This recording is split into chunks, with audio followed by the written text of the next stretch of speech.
How you doing? My name is Mike Gibbons. I'm a high school football coach. You can tell now. Been coaching high school football since 1978. One of the things that bothers me about coaching is dealing with you nutty parents.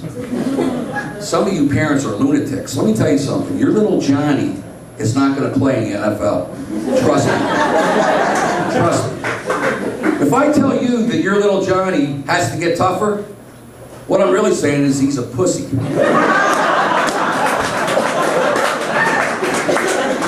If I tell you your little Johnny has to study the playbook more, what I'm saying is he's a stinking idiot. And if I tell you he's slow, and you go and hire a tutor, now I know why he's an idiot. Let me tell you something.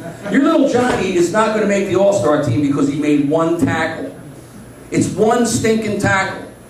Just be grateful that after he made that tackle, he pops up off of that running back's ass and runs back in the huddle.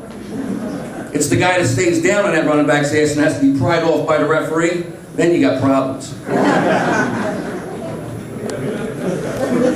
Some of the things that are out of hand in sports today are trophies. There's only 3 things that you should have: All-Star, Championship, and MVP. Then they made stuff up. They got Best Teammate Award, Coaches Award, and Spirit Award. Very spirit. Coaches Award is usually the kid that sits at the end of the bench. He doesn't bother anybody. He really is good for the team. You give him something because he don't want to get in the game. He's playing with his freaking feet. He's farting. He's keeping kids happy. You give him a trophy. Coaches is usually baseball guys. You know this one. You need somebody to keep the books. So Mr. Snurdly comes over and says, "I can keep the book for you, no problem." And Snurdly's kid's on the team. So they give Snurdly's kid the trophy, so he can brag about it at his dumb cocktail party. "My kid is academically superior and athletically too. He got a trophy."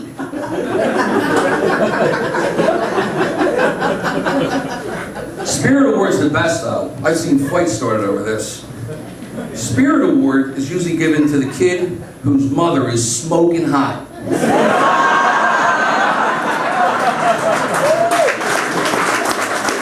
Because we all want to see what she's going to wear at the banquet, don't we? Guarantee she's coming to the banquet.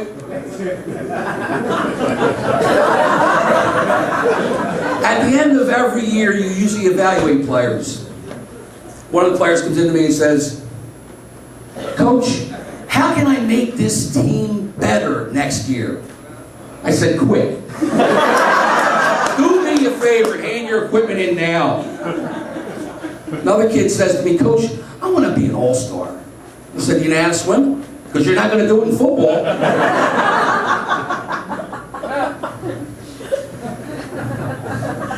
It's nice hearing from old players.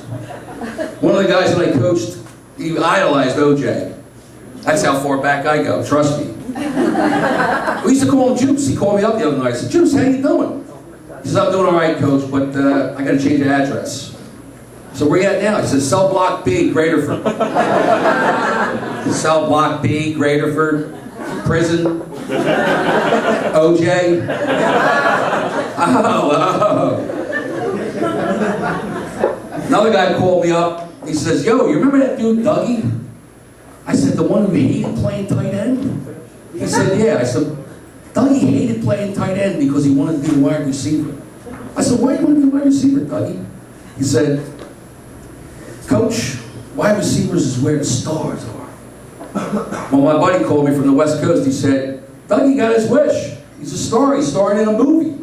He is the wide receiver in this movie. It's called Dougie Does Dallas." He likes tight ends now, too.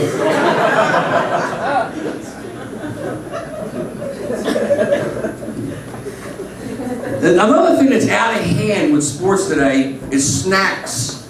You gotta have a snack before the game. Who's gonna have a snack after the game? Snacks. And everybody, all you women try to outdo each other. Don't lie, you do. You do. 17 pizzas from Celebrates. All of a sudden, here comes Bobby Flay with a freaking throwdown for snacks. Snacks! And road trips.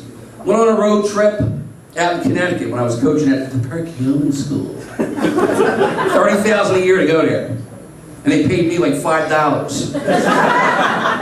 1 year is all I stayed there. That's it. Went on a road trip. And one of the coaches that I was rooming with said to me, look, you're going to have to draw straws. We have 4 coaches and 2 queen-size beds. I said, all right, I'll draw a straw. And Rocky and John are in one bed. And Woody and me are in the other bed. Woody. Patty got that. I stuck my playbook behind my pants. I said, hold on. Little Johnny's supposed to be sleeping with freaking Woody. He's the pussy. Thanks a lot, folks.